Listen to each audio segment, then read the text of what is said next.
Hello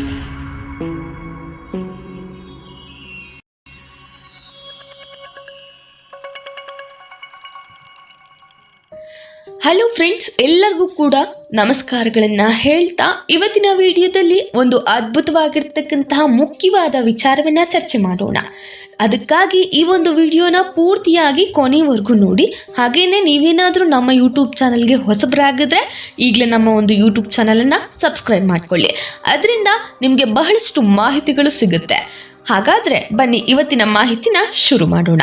ವೀಕ್ಷಕರೇ, ನಿಮ್ಮ ಜಮೀನಿನ ಮೇಲೆ ಇನ್ನೊಬ್ಬರು ಕಾನೂನು ಬಾಹಿರವಾಗಿ ಮನೆಯನ್ನ ಕಟ್ಕೊಂಡಿರಬಹುದು, ಅಥವಾ ಜಮೀನನ್ನ ಹತ್ತಿರದ ನೆರೆಹೊರೆಯವರು ನಮ್ಮದು ಅಂತ ಹೇಳಿ ಕಳಿಸಿರಬಹುದು. ಇಂತಹ ಸ್ಥಿತಿಯಲ್ಲಿ ನೀವು ಏನು ಮಾಡಬೇಕು ಗೊತ್ತಾ? ಇಂದು ನಾವು ಅದನ್ನೆಲ್ಲ ಕೂಡ ಒಂದೊಂದಾಗಿ ನೋಡ್ತಾ ಹೋಗೋಣ. ಜಮೀನು ಒತ್ತುವರಿ ಆಗಿದ್ರೆ ಅದನ್ನು ಬಿಡಿಸಲು ಕಾನೂನಿನ ಪ್ರಕಾರ ಯಾವ ಕ್ರಮವನ್ನು ತೆಗೆದುಕೊಳ್ಳಬಹುದು ಅಂತ ಇವತ್ತಿನ ವಿಡಿಯೋದಲ್ಲಿ ಪೂರ್ತಿಯಾಗಿ ತಿಳಿಸ್ಕೊಡ್ತೀನಿ. ಸೊ ಮೊದಲನೇದಾಗಿ ನಾವು ಒಂದು ವಿಷಯನ ಸ್ಪಷ್ಟವಾಗಿ ತಿಳ್ಕೊಳ್ಳೋಣ ಸ್ನೇಹಿತರೆ. ಒತ್ತುವರಿ ಅಂದ್ರೆ ಅರ್ಥ ಏನು? ಒತ್ತುವರಿ ಅಂತ ಅಂದ್ರೆ ಏನು? ಒತ್ತುವರಿ ಅಂತ ಅಂದ್ರೆ ಯಾರಾದರೂ ನಿಮ್ಮ ಹೆಸರಿನ ಜಮೀನನ್ನು ನಿಮ್ಮ ಅನುಮತಿ ಇಲ್ಲದೆ ಹಿಡಿದುಕೊಂಡು ಅಲ್ಲಿ ಬೆಳೆ ಬೆಳ್ಕೊಂಡಿದ್ದಾಗಿರಬಹುದು, ಅಥವಾ ಗೋಡೆ ಕಟ್ಕೊಂಡಿದ್ದಾಗಿರಬಹುದು, ಮನೆ ಕಟ್ಕೊಂಡಿದ್ದಾಗಿರಬಹುದು, ಅಥವಾ ಅಲ್ಲೇ ವಾಸ ಮಾಡೋದಾಗಿರಬಹುದು. ಅದು ಒತ್ತುವರಿ ಎಂದು ಕಾನೂನಿನಲ್ಲಿ ಕರೆಯಲಾಗುತ್ತೆ. ಇದು ಸರಳವಾಗಿ ಹೇಳುವುದಾದ್ರೆ ನಿಮ್ಮ ಹಕ್ಕಿನ ಜಾಗವನ್ನು ಇನ್ನೊಬ್ಬರ ಕಬ್ಬಳಿಸಿಕೊಂಡು ಅಂದ್ರೆ ಅದನ್ನು ಒತ್ತುವರಿ ಮಾಡಿಕೊಂಡಿದ್ದರೆ ಅದನ್ನ ಒತ್ತುವರಿ ಅಂತೇಳಿ ಕರೀತಾರೆ. ಈಗ ಉದಾಹರಣೆಗೆ ನೀವು 1 ಎಕರೆ ಜಮೀನನ್ನ ತಗೊಂಡಿರ್ತೀರಾ. ನೀವು ನಗರದಲ್ಲಿದ್ದೀರಾ, ಆದ್ರೆ ಹಳ್ಳಿಯಲ್ಲಿ ಯಾರೋ ಬಂದು ಅದರ ಮೇಲೆ ಒಂದು ಭಾಗದಲ್ಲಿ ಒಂದು ಮನೆಯನ್ನ ಕಟ್ಕೊಂಡಿರ್ತಾರೆ. ಆದ್ರೆ ಆ ಒಂದು ಜಮೀನಿನ ಒಂದು ರೆಕಾರ್ಡ್ ನಿಮ್ಮ ಹೆಸರಲ್ಲಿರುತ್ತೆ. ಅವ್ರು ಬಂದು ಸುಮ್ಮನೆ ಮನೆ ಕಟ್ಕೊಂಡು ನಮ್ದು ಅಂತೇಳಿ ಹೇಳ್ತಾ ಇರ್ತಾರೆ. ಸೊ ಈ ರೀತಿಯಾದಂತಹ ಪರಿಸ್ಥಿತಿಯನ್ನ ನಾವು ಒತ್ತುವರಿ ಆದಂತಹ ಜಾಗ ಅಂತೇಳಿ ಪರಿಗಣಿಸಲ್ಪಡುತ್ತೇವೆ. ಇನ್ನು ಕಾನೂನಿನ ಮೂಲಭೂತ ಅರ್ಥವೇನು ಅನ್ನೋದನ್ನ ತಿಳ್ಕೊಳ್ಳೋಣ. ಭಾರತದ ಇಂಡಿಯನ್ ಪ್ಯಾನೆಲ್ ಕೋಡ್ IPC ಮತ್ತು ಸಿವಿಲ್ ಲಾ ಪ್ರಕಾರ ಯಾರಾದರೂ ನಿಮ್ಮ ಹಕ್ಕಿನ ಜಾಗವನ್ನು ಬಲವಂತದಿಂದ ಹಿಡಿದುಕೊಂಡರೆ ಅದು ತಪ್ಪಾಗುತ್ತೆ. ಯಾರಾದರೂ ಇತರರ ಜಮೀನಿನಲ್ಲಿ ಕಾನೂನಿನ ಹಕ್ಕಿಲ್ಲದೆ ಪ್ರವೇಶಿಸಿದರೆ ಅಥವಾ ಅಲ್ಲಿ ಉಳಿದರೆ ಅವರಿಗೆ ಶಿಕ್ಷೆ ವಿಧಿಸಲಾಗುತ್ತದೆ. ಹೀಗಾಗಿ ಕಾನೂನು ನಿಮ್ಮ ಪಕ್ಕದಲ್ಲಿದೆ ಎಂದು ಯಾವಾಗಲೂ ಕೂಡ ನೀವು ಭಾವಿಸಿಕೊಳ್ಳಬಹುದು. ಇವಾಗ ಏನ್ ತಿಳ್ಕೊಬೇಕಪ್ಪ ನಾವು ಮೊದಲನೇದಾಗಿ ಅಂದ್ರೆ, ನಿಮ್ಮ ಜಮೀನು ಯಾರಾದ್ರೂ ಒತ್ತುವರಿ ಮಾಡ್ಕೊಂಡಿದ್ದಾರೆ ಅಂದ್ರೆ ಸೊ ಅದಕ್ಕೆ ನಾವು ಯಾವ ಕ್ರಮವನ್ನ ತಗೋಬೇಕು ಅನ್ನೋದನ್ನ ನಾವು ಇವಾಗ ತಿಳ್ಕೊಳ್ಳೋಣ. ನಿಮ್ ಜಮೀನ್ ಏನಾದ್ರೂ ಒತ್ತುವರಿ ಆಗಿದ್ರೆ ನೀವು ಫಸ್ಟ್ ಜಗಳ ಅಥವಾ ತಪ್ಪು ಕೆಲಸಗಳನ್ನ ಮಾಡೋದನ್ನ ಬಿಟ್ಬಿಡ್ಬೇಕು. ನೀವು ಮೊದಲಿಗೆ ಯಾವ ಕೆಲಸ ಮಾಡ್ಕೋಬೇಕು ಅಂದ್ರೆ, ನಾನು ಹೇಳ್ತಕ್ಕಂತಹ ಒಂದಷ್ಟು ದಾಖಲೆಗಳನ್ನ ನೀವು ಸಿದ್ಧಪಡಿಸ್ಕೋಬೇಕಾಗತ್ತೆ. ನೀವು ಯಾರಾದ್ರೂ ಎದುರಿಗೆ ಕ್ರಮ ಕೈಗೊಳ್ಳಬೇಕಾದ್ರೆ ಮೊದಲಿಗೆ ಕಾನೂನು ನಿಮ್ಮ ಹತ್ರ ಕೇಳೋದೇ ಸಾಕ್ಷಿ. ಸೊ ಹಾಗಾಗಿ ನಾನು ಹೇಳ್ತಕ್ಕಂತಹ ಒಂದಷ್ಟು ದಾಖಲೆಗಳನ್ನ ನೀವು ಸಿದ್ಧಪಡಿಸ್ಕೋಬೇಕಾಗತ್ತೆ. RTC ಅಂದ್ರೆ ಪಹಣಿ ಪತ್ರಿಕೆಗಳು. ಈ ದಾಖಲೆಗಳು ನಿಮ್ಮ ಜಮೀನು ಯಾವ ಸರ್ವೆ ನಂಬರ್ನಲ್ಲಿದೆ, ಇದು ಯಾರ ಹೆಸರಿನಲ್ಲಿದೆ ಎಂಬುದನ್ನು ತೋರಿಸುತ್ತೆ. ಮತ್ತೆ ಸರ್ವೆ ಮ್ಯಾಪ್, ಇದು ಜಮೀನಿನ ಸರಿಯಾದ ಗಡಿ ಎಲ್ಲಿದೆ ಎಂಬುದನ್ನ ತೋರಿಸುತ್ತೆ. ಇದೆರಡೂ ಕೂಡ ನಿಮ್ಮ ಹತ್ರ ಮಸ್ಟ್ ಅಂಡ್ ಶುಡ್ ಇಟ್ಕೊಂಡಿದ್ರೆ, ನೀವು ಯಾರೇ ಕೂಡ ನಿಮ್ಮ ಒಂದು ಜಾಗವನ್ನ ಒತ್ತುವರಿ ಮಾಡ್ಕೊಂಡಿದ್ರೆ ಆ ಒಂದು ಜಾಗದಿಂದ ನೀವು ನಿಮ್ಮ ಜಮೀನನ್ನ ಬಿಡಿಸ್ಕೋಬಹುದು.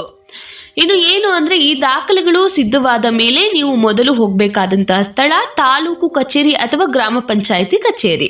ಅಲ್ಲಿ ನೀವು ಭರವಸೆಯಾಗಿ ಒಂದು ಒತ್ತುವರಿ ದೂರನ್ನ ನೀಡಬೇಕು, ಒಂದು ಒತ್ತುವರಿಯಾಗಿರ್ತಕ್ಕಂತಹ ಲೆಟರ್ ಅನ್ನ ನೀಡಬೇಕಾಗುತ್ತೆ. ನನ್ನ ಹೆಸರಿನಲ್ಲಿ ದಾಖಲೆ ಇರುವ ಜಮೀನಿನ ಒಂದು ಭಾಗವನ್ನು ಹತ್ತಿರದ ವ್ಯಕ್ತಿ ಅನಧಿಕೃತವಾಗಿ ಹಿಡಿದುಕೊಂಡಿದ್ದಾನೆ, ದಯವಿಟ್ಟು ಅಳತೆ ಅಥವಾ ಸರ್ವೆ ಮಾಡಿ ಸತ್ಯವಾಗಿ ಪತ್ತೆ ಹಚ್ಚಿ ಎಂಬ ಒಂದು ಪತ್ರವನ್ನ ನೀವು ಗ್ರಾಮ ಪಂಚಾಯಿತಿ ಅಥವಾ ಒಂದು ತಾಲೂಕು ಕಚೇರಿಗೆ ಕೊಡ್ಬೇಕಾಗುತ್ತೆ. ಅದಾದ ನಂತರ ಅವರು ಯಾವ ರೀತಿಯಾಗಿ ಆಕ್ಷನ್ ಅನ್ನು ತಗೋಬೇಕು ಅಂತ ಅವರು ಡಿಸೈಡ್ ಮಾಡಿ ನಿಮ್ಮ ಜಮೀನಿಗೆ ಯಾರಾದ್ರೂ ಒತ್ತುವರಿ ಮಾಡಿಕೊಟ್ಟಿದ್ರೆ ಅದನ್ನ ಅವರು ಬಿಡಿಸಿ ಕೊಡ್ತಾರೆ.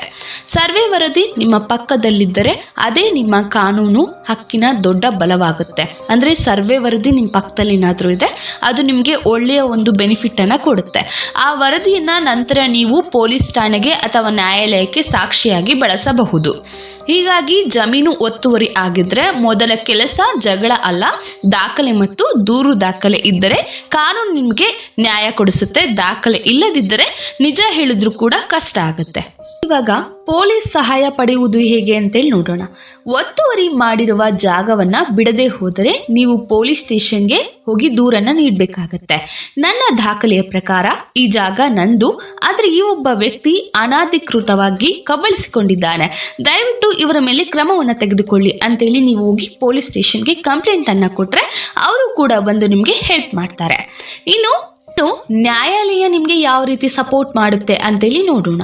ಪೊಲೀಸರು ಸಹಾಯ ಮಾಡದೇ ಇದ್ದರೆ ಅಥವಾ ಒತ್ತುವರಿ ಮಾಡಿದವರು ಬಿಡದೆ ಹೋದರೆ ನೀವು ಡೈರೆಕ್ಟ್ ಆಗಿ ಸಿವಿಲ್ ಕೋರ್ಟ್ಗೆ ಹೋಗಿ ಒಂದು ಲೆಟರ್ ಅನ್ನ ಹಾಕಬಹುದು. ಅವರು ಕೂಡ ನಿಮಗೆ ಒಳ್ಳೆಯ ಒಂದು ರೆಸ್ಪಾನ್ಸ್ ಅನ್ನ ಕೊಡ್ತಾರೆ. ನನ್ನ ಹಕ್ಕಿನ ಜಾಗವನ್ನು ಹಿಂತೆಗೆದುಕೊಳ್ಳಲು ಮತ್ತು ಮತ್ತೆ ಯಾರು ಕಬಳಿಸದಂತೆ ತಡೆ ಆದೇಶವನ್ನು ಕೊಡಿಸಲು ವಿನಂತಿ ಮಾಡುತ್ತಿದ್ದೇನೆ ಎಂಬ ಒಂದು ಪತ್ರವನ್ನ ನೀವು ಅಲ್ಲಿ ಕೊಡಬೇಕಾಗತ್ತೆ. ಇನ್ನು ನ್ಯಾಯಾಲಯದ ಕ್ರಮ ಹೇಗಿರುತ್ತೆ ಗೊತ್ತಾ? ನ್ಯಾಯಾಲಯ ಮೊದಲಿಗೆ ದಾಖಲೆಯನ್ನ ಪರಿಶೀಲಿಸಿ ಯಾವ್ಯಾವ ಸಾಕ್ಷಿಗಳನ್ನ ಆಗ್ಲೇ ರೆಡಿ ಮಾಡ್ಕೊಂಡಿರ್ಕೊಂಡಿರ್ತೀರಲ್ಲ, ಸೊ ಆ ಒಂದು ದಾಖಲೆಗಳನ್ನ ಅದು ಪರಿಶೀಲಿಸಿ ಈ ಜಾಗದಲ್ಲಿ ಕಟ್ಟಡ ಹಾಕಬೇಡಿ, ಚಲನವನ್ನ ಮಾಡಬೇಡಿ ಅಂತ ತಾತ್ಕಾಲಿಕವಾಗಿ ತಡೆ ಆದೇಶವನ್ನ ಕೊಡುತ್ತೆ. ಜಮೀನು ಹಿಂದಿರುಗಿಸಲು ಪ್ರಾಯೋಗಿಕ ಸಲಹೆಗಳನ್ನ ನೋಡೋಣ. ಕಾನೂನು ದಾಖಲೆ ಎಲ್ಲವನ್ನೂ ನಿಮ್ಮ ಹೆಸರಿನಲ್ಲೇ ಇಟ್ಕೊಂಡಿರ್ಬೇಕು. ಸರ್ವೆ ಮ್ಯಾಪ್ ಅನ್ನ ರೆಗ್ಯುಲರ್ಲಿ ಮೇಂಟೈನ್ ಅನ್ನ ಮಾಡಿರ್ಬೇಕು. ಎದುರಾಳಿ ಜೊತೆ ಸ್ವಂತ ಜಗಳ ಮಾಡಬೇಡಿ, ಕಾನೂನಿನ ಮಾರ್ಗದಿಂದ ಹೋಗ್ಬೇಕಾಗತ್ತೆ.